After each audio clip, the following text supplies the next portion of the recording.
కానీ ఇక్కడ కాళేశ్వరం ప్రాజెక్ట్ అనగానే ఎల్లంపల్లి వస్తుంది. ఎల్లంపల్లి వస్తుంది. ఈ మధ్యన ఏదో పేపర్లో వచ్చింది, ఎల్లంపల్లి నిండింది నీళ్ళు కిందికి వెళ్ళిపోయినాయి. మనం నీళ్లు పైనుంచి ఎత్తిపోసినాం, మేడిగడ్డ, అన్నారం, సుందిల్లా, ఎల్లంపల్లి, మళ్ళీ ఎల్లంపల్లి డోలు ఎత్తినాం. కాబట్టి కాళేశ్వరం అనేది ఇది ప్రయోగం విఫలం. ఇప్పుడు మన ఇళ్ళల్లో హైదరాబాద్లో కానీ ఇక్కడ సంపులు ఉంటాయి కింద. ఏం చేస్తామంటే నల్ల వస్తుందో రాదో అని చెప్పి నింపి పెట్టుకుంటాం. తెల్లారి నల్ల వస్తుంది, వరద పోతూనే ఉంటుంది కదా.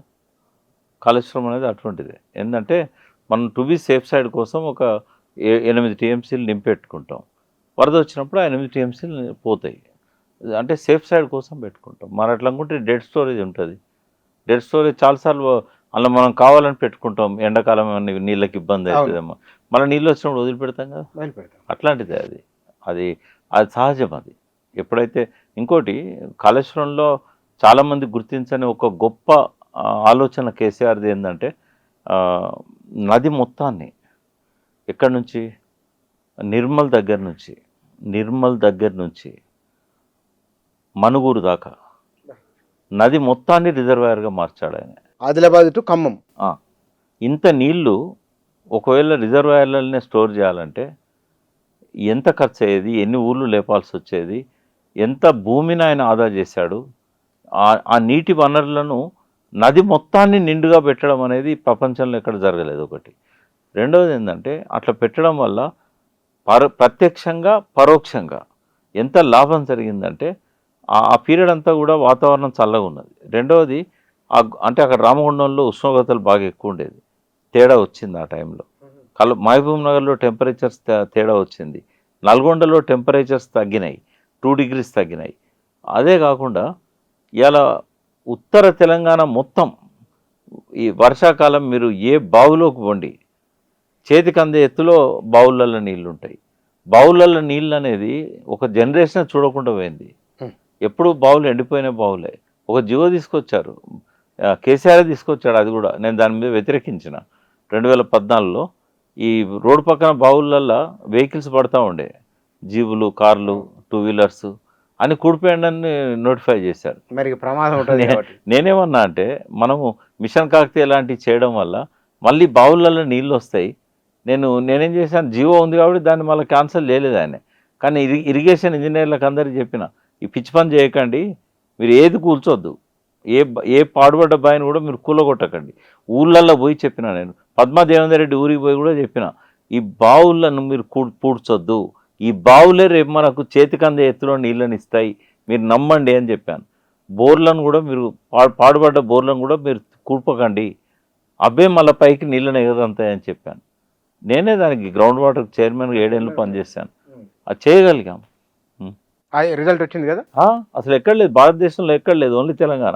అయితే దానికి కారణం ఏంటంటే గోదావరి నది ఏదైతే ఈ 300 కిలోమీటర్లు నిండుగా ఉన్నదో, 2 సంవత్సరాలు ఉన్నది కదా, 2-3 సంవత్సరాలు. ఆ టైంలో సీపేజ్ ఏదైతే ఉన్నదో మొత్తం ఉత్తర తెలంగాణలో కూడుకుపోయినాయి, అన్నీ కూడా మళ్ళీ క్యావిటీస్ అన్నీ ఓపెన్ అయినాయి. పైన ఎట్లా వాగులు ఉంటాయో భూగర్భంలో కూడా వాగులు ఉంటాయి, సబ్ సర్ఫేస్ రివర్స్. అవన్నీ ఇట్లా నీళ్ళు వచ్చేసి మొత్తం తెలంగాణ గ్రౌండ్ వాటర్ పెరిగి, రేవంత్ రెడ్డి ఏమన్నాడు, లిఫ్ట్లు ఆన్ చేయకపోయినా కూడా పంటలు పండాయి కదా అంటే పండుతాయి.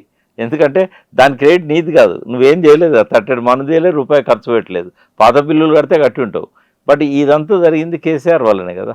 ఈ గోదావరి నది అంత పొడుగుతా 7 బ్యారేజీలు కట్టి ఆయన నింపడం వల్లనే కదా, ఈ వాటర్ షేక్ హ్యాండ్ ఇవ్వడం వల్లనే కదా గ్రౌండ్ వాటర్ అంతా కూడా పెరిగింది. కానీ కొత్తతనం 2014 నుంచి ఇప్పటికి జనరేషన్ మారింది. మరి కొత్త జనరేషన్కు కేసీఆర్ అంత పరిచయం లేరు కదా. రావాలి బయటికి, తను వచ్చి కార్యక్రమాలు ఇన్వాల్వ్ కావాలి, తను చేసిన మంచి పనులను చెప్పుకుంటూ ఉండాలి. ఒక్కడికి 100 సార్లు చెప్పాలి. అవతల వాళ్ళు విమర్శలు చేసినప్పుడల్లా తను సమాధానం చెప్పాల్సిన అవసరం ఉంది. ఎదిగిన నాయకత్వం ఉంది. అఫ్కోర్స్ కేటీఆర్ ఉన్నారు, హరీష్ రావు ఉన్నారు. అంటే ఎవరు కూడా తక్కువేం కాదు. ఎవరు అధికారంలోకి బాధ్యతలు తీసుకున్నా కూడా అద్భుతంగా పరిపాలించగలిగిన శక్తి ఉన్నవాళ్ళు, అనుభవం ఉన్నవాళ్ళు, చూపెట్టగలిగారు, వాళ్ళ ప్రతిభను చూపెట్టగలిగారు. బట్ కేసీఆర్ ఇప్పటికీ టవరింగ్ పర్సనాలిటీ. ఇప్పుడు మనం అనుకుంటాం కేటీఆర్ గురించి, హరీష్ రావు గురించి, కానీ వాళ్ళు ఏమంటున్నారు, నాతో కూడా మాట్లాడినప్పుడు, మేం కాదు, వచ్చే కాలంలో ముఖ్యమంత్రి కేసీఆరే ఉంటాడు, కేసీఆరే సమర్థుడైన పాలకుడు, ఆయనకున్న అనుభవం కానీ ఆయనకు ప్రజలలో ఉన్న ఆదరణ కానీ ఎవరికీ ఉండదు, కాబట్టి మా మధ్య కూడా పోటీ లేదు అని స్పష్టంగా చెప్పారు. నాకు కూడా చెప్పారు, మీరు ఏదన్నా పేరు తీసుకుంటే నెక్స్ట్ ముఖ్యమంత్రి అని డిబేట్ వచ్చినప్పుడు నిర్ద్వందంగా కేసీఆర్ పేరే చెప్పాలి అని కూడా చెప్పారు. కానీ ఇక్కడ మీరు మీ గురించే నన్ను ఒక ప్రశ్న అడగమన్నారు. ప్రకాష్ సారు మొదలు మాట్లాడినప్పుడు ఓడిపోయినాక కేసీఆర్‌ని తిట్టిండు. తర్వాత ఈ మధ్య మళ్ళీ ఆయన ఒక్కడే విపరీతంగా కేసీఆర్‌ని ఆకాశానికి ఎత్తేస్తున్నారు. ఎందుకు ఇట్లా అని అంటున్నారు? చాలా మంచి ప్రశ్న అడిగినావు. దీనికి సమాధానం కూడా చాలా ఓపికగా చెప్పాల్సి వస్తుంది. అంటే ప్రేమ ఉన్న కాడనే కోపం ఉంటుంది. చేతులారా పాడు చేసుకున్నాడు కదా అనే కోపం ఉండే. అసలు ఒక్కనాడు కూడా పిలిచి కనీసం ఏమవుతుంది అడగకపోయా.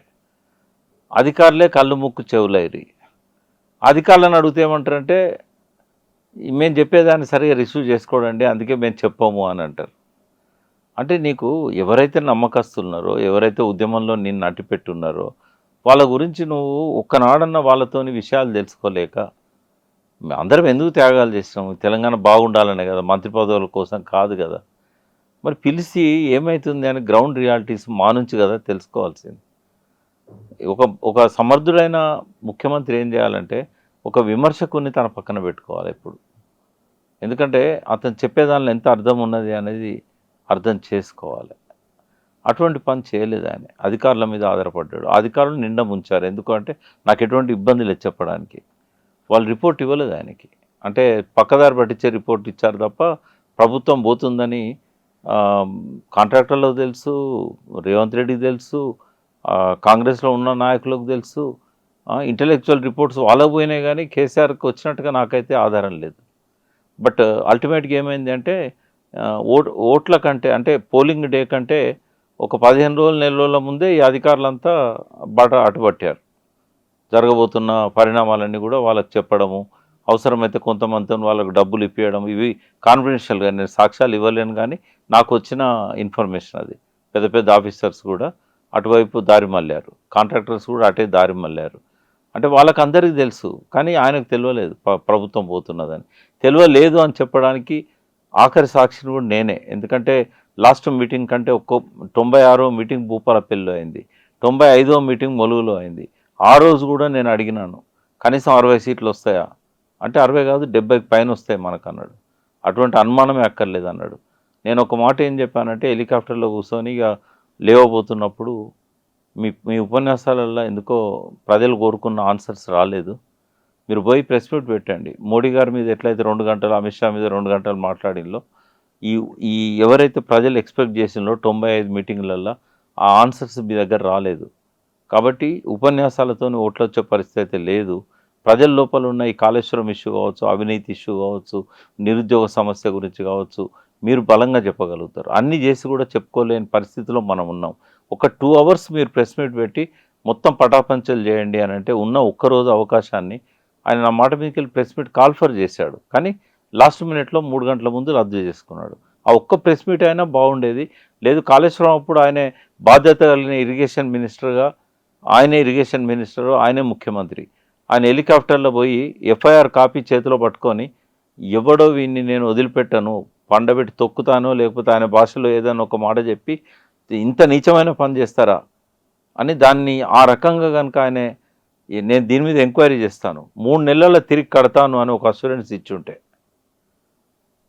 ఆయనే ముఖ్యమంత్రి వాళ్ళు. అంటే శిశుపాలుని తప్పులు 100 అయినాకనే కదా శిరచ్ఛేదం జరిగింది. నేను అనేది ఏంటంటే, ఒక్కొక్కటి కేసీఆర్ ఓటమికి కారణమైనవి. రెండవది ఏంటంటే, కర్ణుడి చావుకు 100 కారణాలు అన్నట్టుగా నాకు ఒక్కొక్కటి రాసుకుంటూ పోతే 26 కారణాలు వచ్చినాక నిద్ర వచ్చింది. ఇక వద్దులే, ఇక రాయడం ఎందుకు అంటే, 26 తప్పులు చేశాడు ఆయన. 26 అవకాశాలను దేవుడు ఇచ్చాడు ఆయనకి మళ్ళీ ముఖ్యమంత్రి కావడానికి. 26 ఎటువంటి అంటే, ఏ ఒక్కటి జాగ్రత్త పడ్డా అధికారంలోకి వచ్చేవాడు.